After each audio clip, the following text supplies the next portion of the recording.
नमस्कार विद्यार्थी मित्रांनो, अभ्यास मित्र परिवारामध्ये तुम्हा सर्वांचं स्वागत आहे.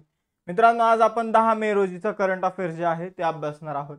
लेक्चर सुरू करण्यापूर्वी आपण राज्यसेवा पूर्व परीक्षेसाठी विजयश्री बॅच आणि प्री प्लस मेस प्लस इंटरव्ह्यूसाठी फाउंडेशन बॅच सुरू केलेला आहे.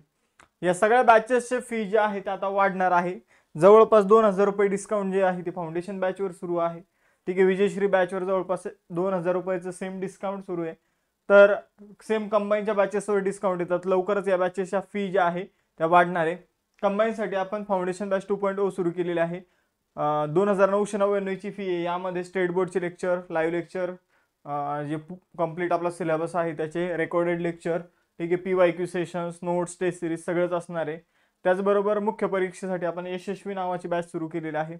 त्याचबरोबर जर बघितलं मित्रांनो, तर आपण जी काही आपली गटक पूर्व परीक्षा होणार आहे 1 जून रोजी, त्यासाठी विजेता बॅच आणि लक्ष्य बॅच सुरू केलेले आहे. विजेता रिव्हिजन बॅच हे लक्ष्य जी आहे ती प्रॉपर डिटेल सिलेबस असणारी बॅच आहे. ठीक आहे.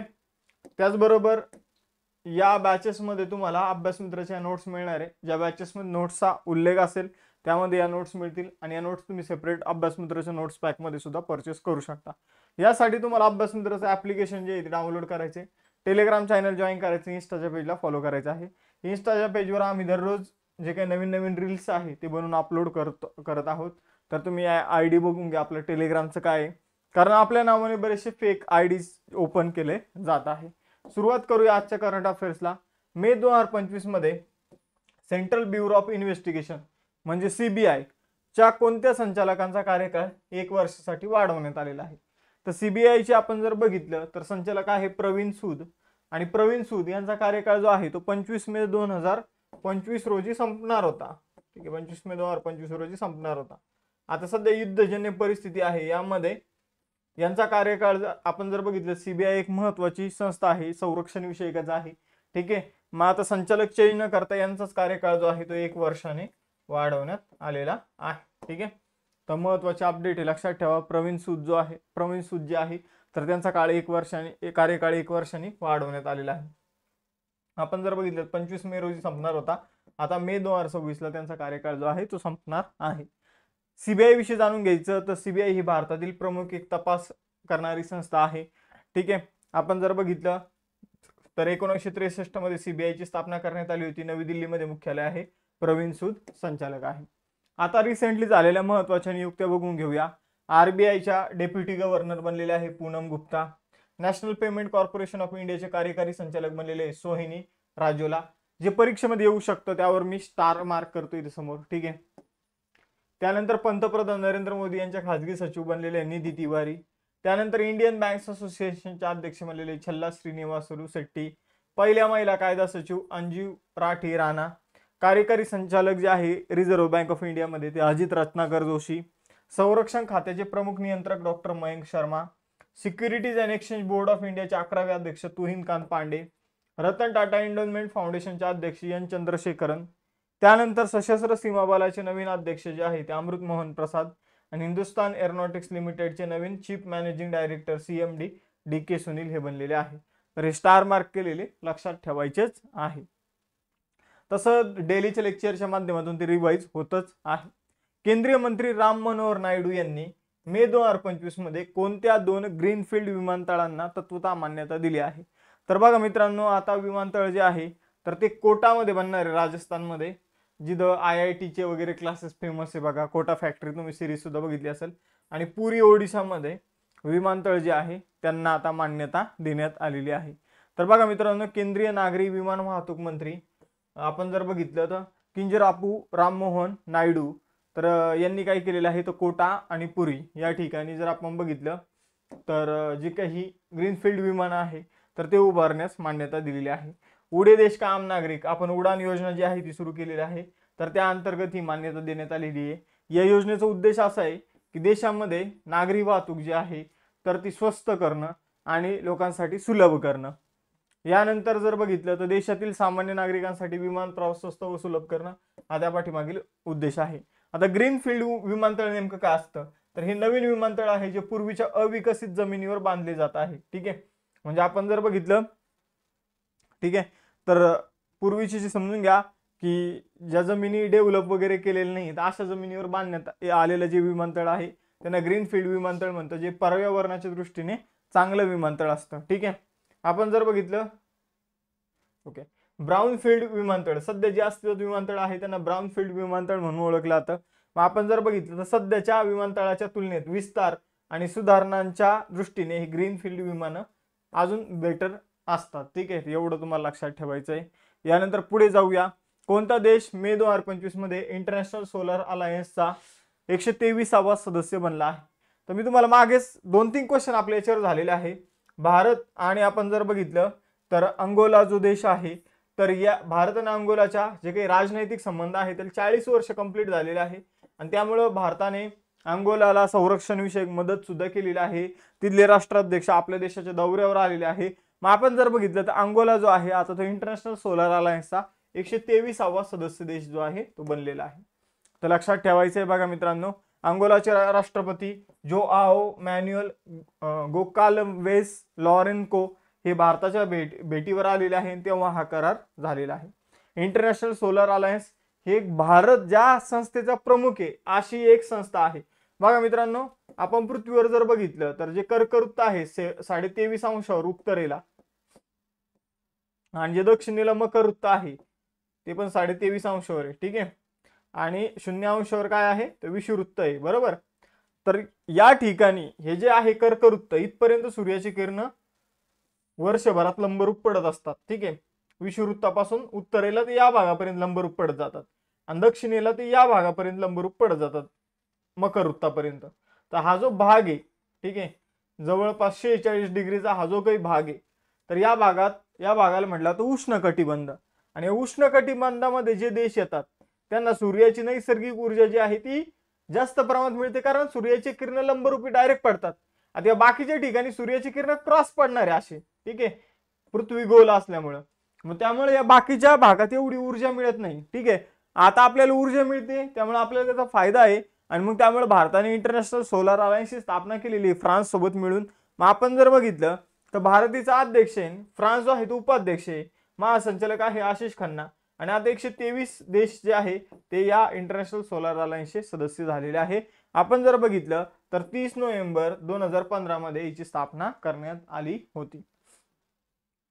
आता काही मुलं म्हणतील की सर फ्रान्स तरी कुठं यामध्ये येतो, तर फ्रान्सचे बरेचसे जे काही ठिकाणं आहे तर ते तुम्हाला आफ्रिकामध्ये सुद्धा बघायला मिळेल.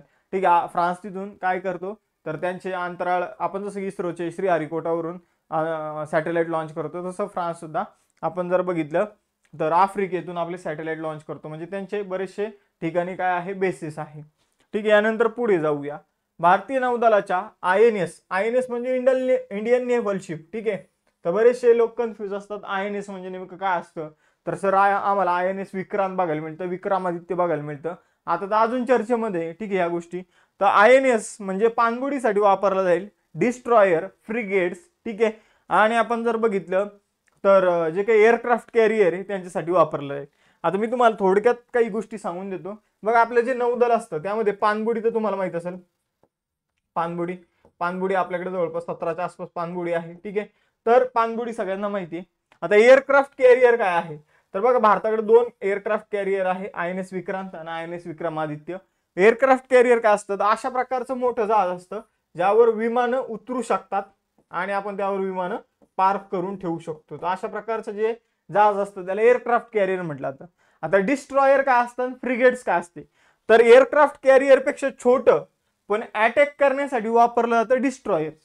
आणि डिस्ट्रॉयर पेक्षा छोटं जे जहाज असतं ते सुद्धा अटॅक करण्यासाठीच वापरलं जातं, पण डिस्ट्रॉयर खूप जास्त डेंजर असतं, त्याच्यापेक्षा थोडं कमी डेंजर जे असतं त्याला फ्रिगेट्स म्हटलं जातं. तर अशा प्रकारचे हे 4 प्रकारचे जहाज भारतीय नौदलाकडून वापरले जातात आणि जगातील बऱ्यापैकी नौदलाकडून वापरले जातात.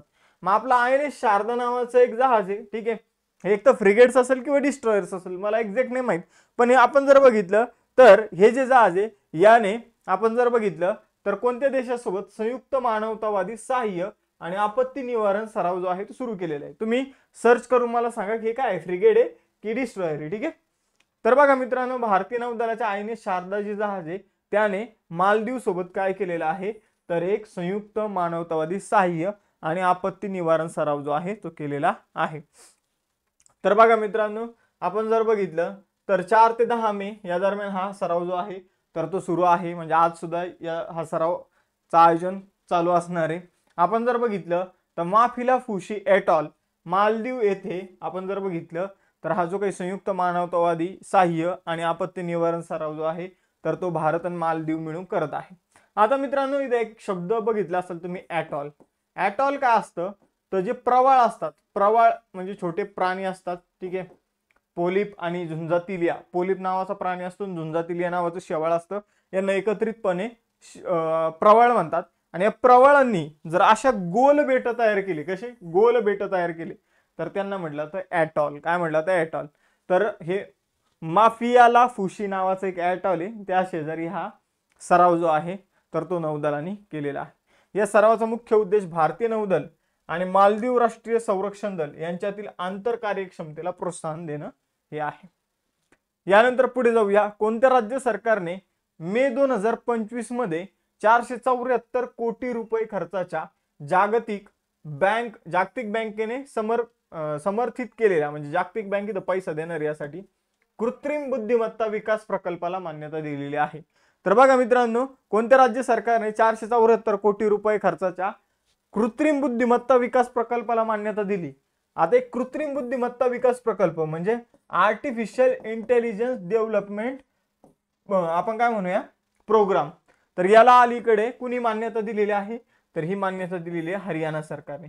म्हणून याला HAIDP म्हणून ओळखला जातं, Haryana artificial intelligence development program. या प्रोग्रामचा वापर जे आहे तर सरकारचं काम कसं फास्ट होईल कसं नाही यावर लक्ष केंद्रित केलं जाणार आहे. आणि या प्रोग्रामसाठी 474 कोटी रुपये खर्च केला जाणार आहे. हे एवढं आपल्या लक्षात ठेवायचं आहे, ठीक आहे. तर यासाठी पैसे जागतिक बँक देणार आहे. मग आता बाकी तर तुम्हाला कळलेच आहे प्रश्न नेमकं काय, ठीक आहे. फक्त एवढं लक्षात ठेवा, हरियाणाचे मुख्यमंत्री नायब सिंह सैनी यांच्या नेतृत्वाखाली हरियाणाच्या मंत्रिमंडळाने 2025 ते 2028 या काळात हा कृत्रिम बुद्धिमत्ता विकास प्रकल्प जो आहे तर त्याला मंजुरी दिलेली आहे. यानंतर युनेस्कोने मान्यता प्राप्त रम्मान उत्सव 2025 कोणत्या राज्यात आयोजित करण्यात आलेला आहे तर रम्मान उत्सव उत्तराखंडमध्ये आयोजित करण्यात आलेला आहे. तर प्रत्येक राज्यात काही पारंपरिक उत्सव आपल्याला बघायला मिळते. मग रम्मान उत्सव जो आहे तर उत्तराखंडचा एक लोक धार्मिक सांस्कृतिक उत्सव आहे. बघा मित्रांनो, तिथली एक देवता आहे भूमियाल किंवा भैरव म्हणून ओळखले जाते, तर त्यांना समर्पित हा उत्सव आहे. हा उत्सव बैसाखी महिन्यात सेलिब्रेट केला जातो. बैसाखी म्हणजे एप्रिल मे मध्ये एक महिना असतो, जसं की आपल्याकडं चैत्र वैशाख असे जे महिने, तसं बैसाखी उत्तरेमध्ये एक महिना आहे, ठीक आहे. यानंतर जर बघितलं तर युनेस्कोने 2009 मध्ये याला आपण जर बघितलं तर अमृत सांस्कृतिक वारसा म्हणून जे काही आपण म्हणूया दर्जा जो आहे तो दिला होता. तर अमूर्त सांस्कृतिक वारशाचा दर्जा जो आहे तर तो या रम्मान उत्सवाला देण्यात आला होता. उत्तराखंडमधील चमोली जिल्ह्यामध्ये हा उत्सव जो आहे तो सेलिब्रेट करण्यात आलेला आहे. बघा मित्रांनो, मे 2025 मध्ये भारतातील पहिले mortgage backed pass through certificate कुठे सूचीबद्ध आहे. आता विषय काय आहे हे तुम्हाला, प्रश्न काय आहे हे तुम्हाला समजून घ्यायचं, ठीक आहे. तर बघा मित्रांनो, जेव्हा तुम्ही एक राम आहे, एक श्याम आहे, ठीक आहे, एक अब्दुल आहे आणि एक सरदार पाजी आहे, ठीक आहे. हे सगळ्यांनी काय केलेलं आहे तर एक ABC नावाची बँक आहे, हिच्याकडून यांनी काय घेतलेलं आहे तर लोन घेतलेलं आहे, होम लोन घेतलेलं आहे. घरासाठी काय घेतलेलं आहे तर लोन घेतलेलं आहे, ठीक आहे. घरासाठी काय घेतलेलं आहे होम लोन घेतलेलं आहे, होम लोन घेतलेलं आहे. मग आता बघा, होम लोन घेतलेलं आहे कुणाकडून घेतले ABC बँकेकडून. मग आता ABC बँकेकडे असे राम श्याम अब्दुल आणि पाजी असे 4 जण आहे. 4 जणांनी ABC बँकेकडून लोन घेतलेलं आहे, ठीक आहे. मग समजून एकाने 10 लाखाचं घेतलं, एकाने 15 लाखाचं घेतलं, एकाने समजून 5 लाखाचं घेतलं, ठीक आहे, आणि एकाने अजून 10 लाखाचं घेतलं. म्हणजे 40 लाखाचं लोन जे आहे ते ABC बँकेकडून घेण्यात आलेलं आहे. आणि ABC बँकेचा काही इंटरेस्ट रेट आहे त्यानुसार यांना 40 लाखाचे 50 लाख रुपये मिळणार आहे. मग आता ABC बँक काय करते तर समजून एखादी कंपनी वगैरे शोधते, एखादी कंपनी शोधते आणि तिला म्हणते की तू काय कर, हे मला पार्ट टाइम पैसे देतात, ठीक आहे, हे काय करतात हे मला हळूहळू त्यांचं लोन परत फेडत आहे, मला परत पैसे देत आहे. तू काय कर, हे मला टोटल 50 लाख रुपये येणार आहे, तू काय कर मला 45 लाख रुपये देऊन टाक, ठीक आहे, एक कंपनी म्हणतात मला 45 लाख रुपये देऊन टाक, ठीक आहे, आणि या लोकांकडून पैसे घे, ठीक आहे. म्हणजे या बँकेचं आता काहीच काम राहणार नाही, बँकेचं या लोकांसोबत काय राहणार नाही, संबंधच राहणार नाही. मग आता समजून घ्या की XYZ नावाची कंपनी आहे, बँक आहे, काही असू शकतं, XYZ नावाची कंपनी, ठीक आहे, तिने काय घेतलं 45 लाखामध्ये या सगळ्यांचे होम लोन जे आहे ते विकत घेतले, ठीक आहे, आणि 45 लाख रुपये ABC बँकेला दिले. मग आपण जर बघितलं हे 45 लाख रुपये जे आहे, ठीक आहे, तर हे ABC बँकेला कॅश मिळणार आणि हे लोक हळूहळू XYZ कंपनीला लोन देणार, ठीक आहे. मग आता XYZ कंपनी जी आहे, तर XYZ कंपनीला माहिती आहे की आता मला असे लोन मिळणार आहे 45 लाखाचे, ठीक आहे. तर असे आपण इथे 4 लोकांचं एक्झाम्पल घेतलं, असा हजारो कोटींचा जो काही आपण म्हणूया बँक जो आहे, तर ते व्यवसाय जे आहे ते एखाद्या कंपनीकडे ट्रान्सफर करते आणि मग तुम्ही त्या कंपनीला जर शेअर मार्केटमध्ये लिस्ट केलं तर तुम्ही त्या कंपनीमध्ये गुंतवणूक करू शकता, ठीक आहे. यालाच म्हटलं तर mortgage backed pass through certificate, ठीक आहे. आणि ह्या अलीकडे नॅशनल स्टॉक एक्सचेंज मध्ये काय झालेलं आहे, लिस्ट झालेलं आहे, ठीक आहे. आणि भारतात पहिल्यांदाच हे झालेलं आहे. आपण जर बघितलं तिथं LIC हाऊसिंग फायनान्स लिमिटेड द्वारे हे लॉन्च करण्यात आलेलं आहे, ठीक आहे. तर आपण जर बघितलं तर LIC हाऊसिंग फायनान्स लिमिटेडने कुणाकडून डायरेक्ट समजून घ्या ABC बँकेने काय केलं तर इथे LIC हाऊसिंग फायनान्स बँकेकडे सगळ्या लोकांचे काय दिलेले कर्ज दिलेलं आहे आणि यांनी काय केलं असणार आहे, डायरेक्ट पैसे बँकांना दिले असणार आहे. तर यामध्ये फ्रॉड वगैरे जास्त काही होत नसतो, कारण लोकांनी जर होम लोन परत केलं नाही तर इथं बँकेला किंवा कंपनीला ते घर मिळून जात राहतं. आय होप मी ट्राय केला तर समजून सांगायचं बऱ्यापैकी तुम्हाला समजले की नाही, एक कमेंटमध्ये येस ऑर नो मध्ये तुम्ही सांगायचं आहे, ठीक आहे. नॅशनल स्टॉक एक्सचेंज जर बघितलं तर आपण जर बघितलं तर आपले जे काही कोणती कंपनी असतात त्यांना शेअर मार्केटमध्ये यायचं असेल तर त्या इथं नॅशनल स्टॉक एक्सचेंजमध्ये पहिले रजिस्टर होऊ शकतात, ठीक आहे. 27 नोव्हेंबर 1992 स्थापना झालेली मुंबई महाराष्ट्रामध्ये याचं मुख्यालय आहे. आशिष कुमार चौहान MD आणि CEO आहे. यानंतर Indian institute of foreign trade ला शिक्षण मंत्रालयाने कोणत्या ठिकाणी नवीन ऑफ कॅम्पस केंद्र स्थापन करण्याला मान्यता दिलेली आहे.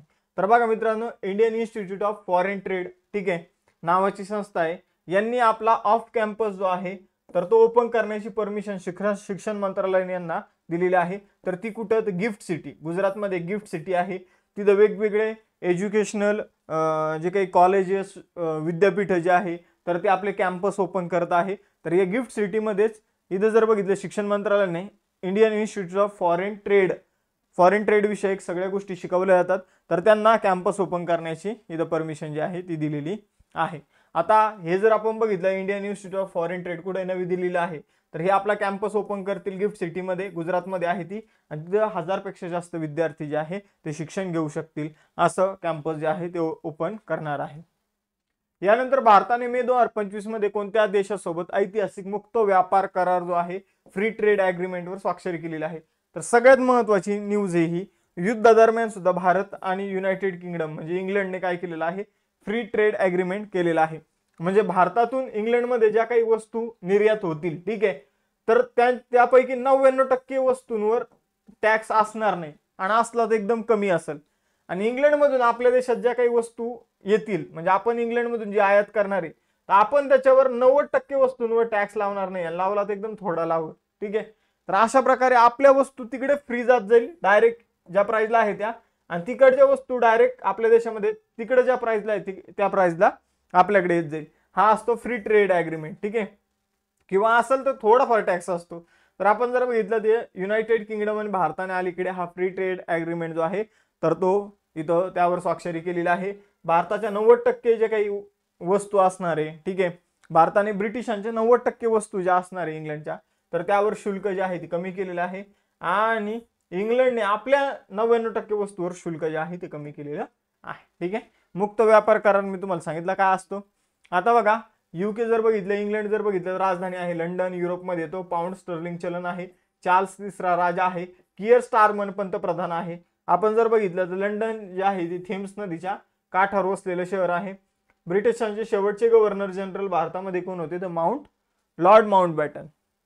यानंतर कोणत्या भारतीय मिशनने मे 2025 मध्ये अंतिम विकास टप्प्यात प्रवेश केला, 2027 मध्ये त्याचे पहिले मानवयुक्त उड्डाण नियोजित आहे.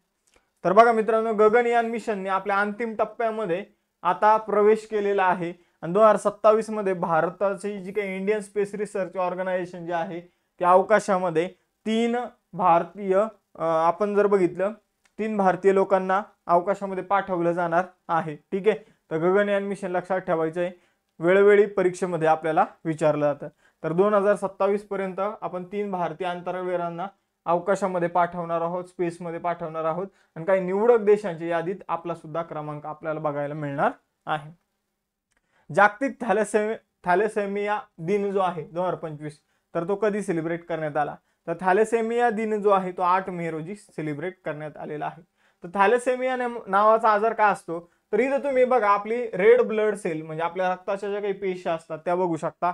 ठीक आहे, रक्ताच्या पेशी कशा असतात? गोल असतात आणि दोन्ही साईडने आतमध्ये वाकलेल्या असतात. ठीक आहे, मग आपण जर बघितलं तर या थॅलेसेमिया आजारामध्ये काय होतं, तर ॲनेमियामध्ये काय होत असतं मित्रांनो, तर आपल्या जे काही रक्तांच्या पेशींचा जो काही आकार आहे तर तो काय होऊ शकतो? तो बदलतो कधी कधी. ठीक आहे, ॲनेमिया थॅलेसेमियामध्ये रक्ताच्या पेशीचा आकार जो आहे तर तो बदलतो आणि मग त्यामुळं त्यांच्यामध्ये जे काही आपण म्हणूया हिमोग्लोबिनचं प्रमाण जे आहे, जे या पेशीवर हिमोग्लोबिन काय करत असतं, एक म्हणूया आपण विकर असतं, एन्झाईम असतं, सॉरी काय असतं, तर प्रोटीनने बनलेला कण असतो, प्रोटीन आणि आयनने बनलेला कण असतो, त्याला हिमोग्लोबिन म्हटलं जातं. तर ते कमी प्रमाणात आपल्याला बघायला मिळतो. हिमोग्लोबिन काय करत असतो? ऑक्सिजन वाहून नेण्याचं काम करत असतो. म्हणजे या पेशी ज्या आहेत त्या कमी प्रमाणात ऑक्सिजन वाहून नेतात आणि मग त्यामुळे काय होत असतो, तर एखादा व्यक्ती जो आहे तर त्याच्या शरीराला प्रॉपर ऑक्सिजन मिळत नाही आणि मग त्यामुळे काय होत असतं, तर त्या व्यक्तीला आजार होऊ शकतात, त्या व्यक्तीचा मृत्यू देखील होऊ शकतो. थॅलेसेमिया जो आहे डे जो आहे तो 8 मे रोजी सेलिब्रेट केला जातो. आपण जर बघितलं थॅलेसेमिया अनुवंशिक रक्ताबाबतचा विकार आहे, त्याबाबत जागरूकता वाढवणं, रोगाची लक्षणं लवकर ओळखणं, ठीक आहे, प्रतिबंधात्मक उपाय करणं, तर हे यासाठी हा दिवस जो आहे तो सेलिब्रेट केला जातो. जागतिक थॅलेसेमिया दिन पहिल्यांदा 1994 मध्ये सेलिब्रेट करण्यात आला होता. यावर्षीची थीम आहे together for thalassaemia, uniting communities, prioritising patient. ठीक आहे, तर इथं अशी या प्रकारची थीम आहे. यानंतर 12वा क्वेश्चन, कोणत्या राज्य सरकारने महिला सक्षमीकरणासाठी आदिशक्ती अभियान सुरू केले आहे?